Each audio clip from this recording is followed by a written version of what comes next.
The Most Beautiful Roof in the World by Kathryn Lasky. Chapter 3 A Column of Life. Meg and her sons will wait until late afternoon to go up. For this is often when there is a flurry of activity in the canopy as the macaws and toucans fly home to their roost after foraging, and the spider monkeys show off with aerial leaps as the day cools. So first the boys show Meg the jade-green pool in the shadows of a limestone cave carved out by the creek. They swim in and out of its shadows, resting on mossy rocks. Just outside the cave, over the surface of the water, epiphytes drop their aerial roots from 100 feet, 30 meters overhead. The banks of the creek here grow thick with moss and strange ferns, and the immense buttressed tree roots are covered with thin veils of bright orange lichen. After swimming, James stands in a slender arrow of sunlight. An owl butterfly lands on his head. He holds very still for almost a minute. He wonders if the butterfly thinks his bright blonde hair is a weird flower. The boys help their mom ferry equipment in the old leaky canoe to the other side of the creek, where she will set up the gear for a column study. Biological diversity means the various and different living things that are found within a community. Although Meg's work is focused on the canopy and the creatures and processes of life that occur within it, she must be able to make a comparison with something else in order to have a true picture of how this part of the machine works. Therefore, on the other side of the river, she has marked off several 5-meter, 16-foot squares on the forest floor that are situated directly under some of the key observation platforms on the walkway. In Meg's mind, this square is like a column that stretches straight up to the canopy. It is her aim to try to inventory or count the different species of plants and insects starting from the ground up. There have been many methods devised for doing this. The boys begin by helping another one of Meg's graduate student assistants dig pitfall traps within the square. With spoons and small garden trowels, they dig holes 7 or 8 inches, 18 to 20 centimeters deep. Into each hole they sink a plastic cup with 1 inch of alcohol in the bottom of it. By morning they should have a fair sampling of insects that creep across this portion of the forest floor and drop into the cup. With another graduate student, Meg counts the trees. She begins at the top of the columns with the biggest trees. There are 2 tall trees, the tops of which reach the canopy. Inside the region known as the understory, which reaches approximately 30 feet, 10 meters in height, there are 4 different species of trees: a agrias, a palm, an acacia, and one she does not know the name of but will look up when she returns to Selby Gardens. These understory trees might someday emerge into the canopy, or they might be crowded out by the young saplings of the next layer down. There are 41 saplings, 4 or 5 feet in height, struggling toward the filtered light. Among these 41 are 5 different species.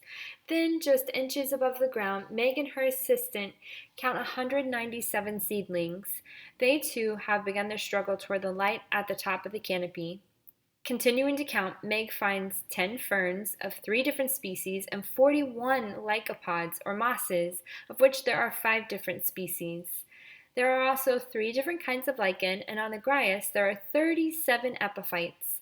By the time Meg and her assistant finish the inventory, they will have counted some 350 plants and 200 different plant species within this 5-meter square. In a temperate forest, such an area might hold a total of 50 plants, and at the most 30 different species. Next, Meg needs to sample the kind of insect life that lives just above the ground in the shrubbery. To do this, she gets out a beading tray, a shallow screen tray that measures 1 square meter, 9 square feet. While the boys and her graduate assistant hold the tray, she shakes what she estimates to be a cubic meter of foliage for 10 seconds. They all count together. At the end of 10 seconds, they set down the tray and see what fell from the shrubbery. 1 leaf hopper, Meg says, pointing to an insect frantically hopping about on the screen. Here's one with really weird jaws, James says as he squints closely at the tray. In this first shake of the foliage, there are also ants, cockroaches, springtails, spiders, and a caterpillar. They do this 2 more times with different foliage, all at the same level within the 5-meter square. Next, the boys help their mother do a set of sweeps. Sweeping is another technique for sampling insects in the column. The sweeps, however, unlike the pitfall traps or the beating tray, are aimed more at flying insects. Also, a butterfly net. Meg aims at a cubic meter of air 3 or 4 feet up from the ground. She sweeps the net to the right, then to the left. She does this 4 times, then sets the net down to count her catch. There is 1 leafhopper, 3 diptera, which are flies, and 3 beetles. The sweeps, the beating trays, the pitfall traps, and the counting of seedlings, saplings, and trees are all ways for Meg to take snapshots of diverse rainforest life. Finally, when it seems everything in the 5-meter square has been accounted for, it is time for the boys to go to the top of the column, to the canopy. They climb expertly into their harnesses, with their mom in the lead and their Uncle Ed behind. They begin their ascent. The boys are not in the least nervous, though Meg is. She has left behind all of her note-taking equipment so she can concentrate on the boys' safety. They know not to fool around, argue, or whine. They must think and climb and pay attention.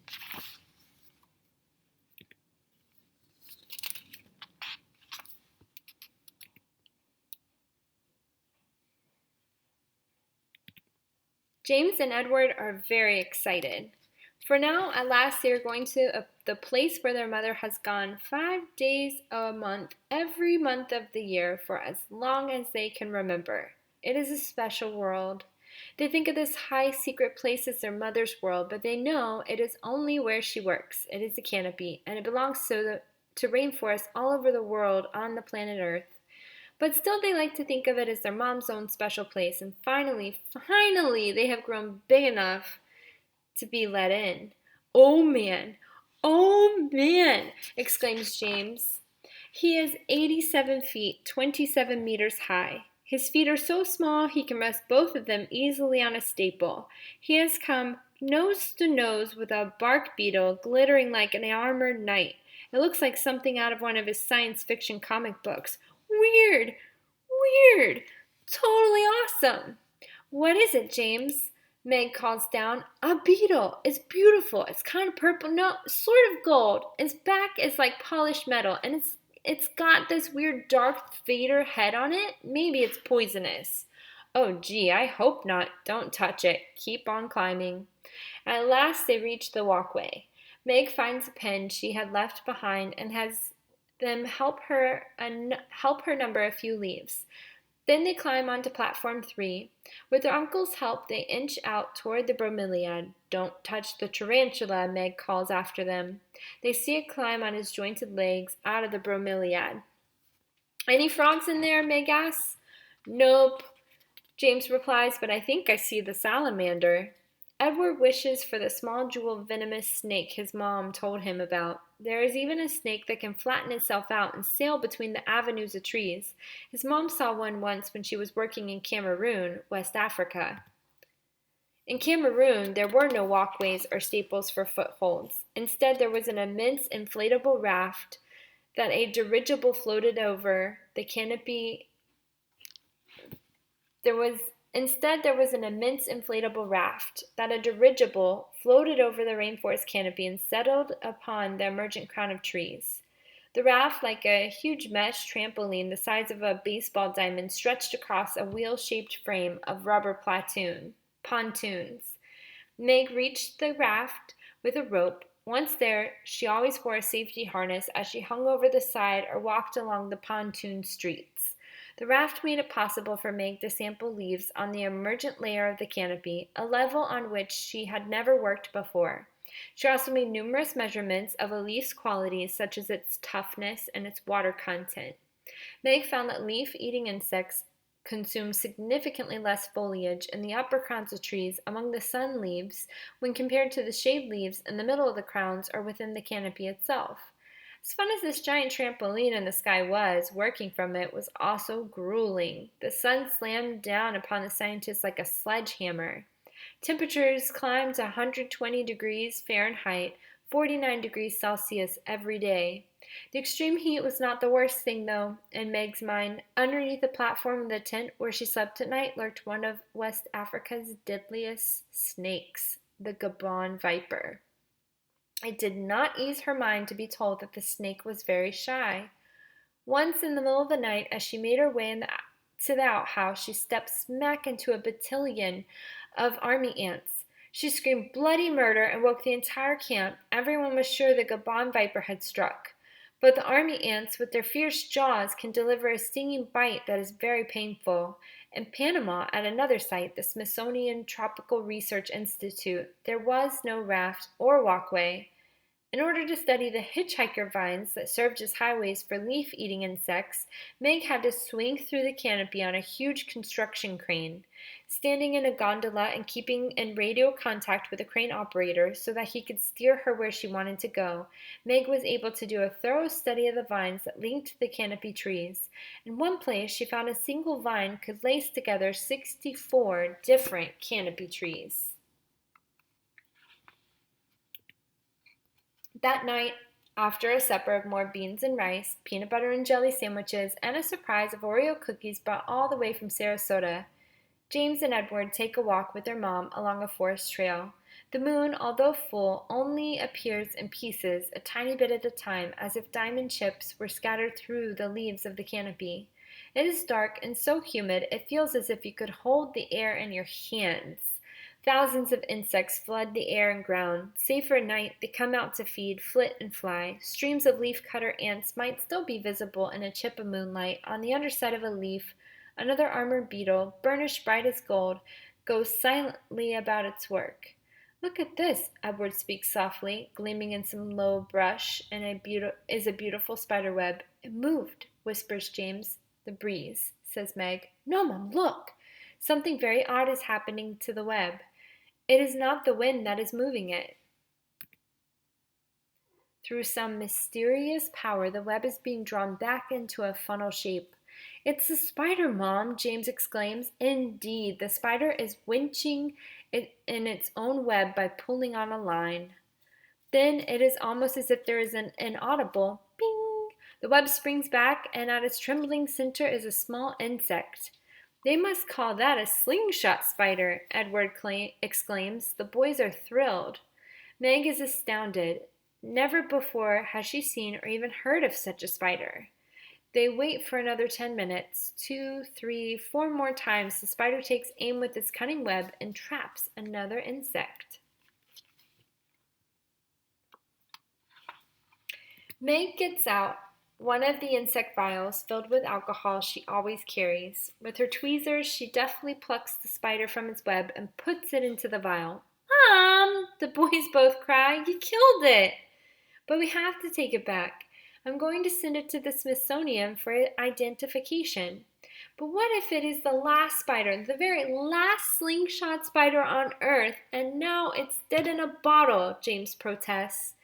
Meg has an answer for her sons. She points to an identical web and its inhabitant nearby. She has been a scientist working in the field for so long that her first instinct is always to balance the collection of good data with conservation of an unknown species. It is natural curiosity that makes her a scientist, but it is responsible collecting for identification that makes her a good scientist. What is permissible or justifiable is always a concern. Do the ends justify the means? John Audubon, the famous naturalist and bird painter, has always been considered a great artist, but today is regarded as an irresponsible environmentalist. He shot thousands of birds, not for identification, not for scientific research, or even for better understanding of a bird's habits, but simply so he could paint the most beautiful picture possible of that bird. A flamingo, an egret, a tern, a pelican, whatever. He might shoot 50 birds of one species in order to create his illusion of nature.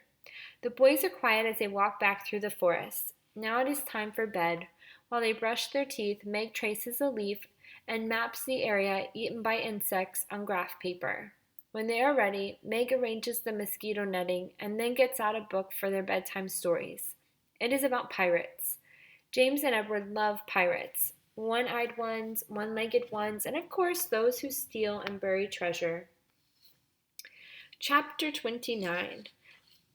The Black Spot Again. Their mother's voice always sounds the same when she reads the chapter number and title. Then it changes. It becomes her real storytelling voice. She begins. The council of the buccaneers had lasted some time when one of them re-entered the house. She reads on. There's a breeze coming, Jim, said Silver. Soon the boys forget the spider and their mother's vial of alcohol. They are thinking about Long John Silver. Is he good or really, really bad? Don't trust him, Jim. They think he could kill you. Both James and Edward think a lot about walking the plank. They often wonder if they could survive, undo the knots. Their mom keeps reading. The boys' eyelids grow very heavy. The drone of the mosquitoes does not bother them. Edward remembers the velvety tarantula high in the canopy. He wishes they could have seen the venomous snake that looked like a jeweled necklace, but he did see the Darth Vader beetle James found.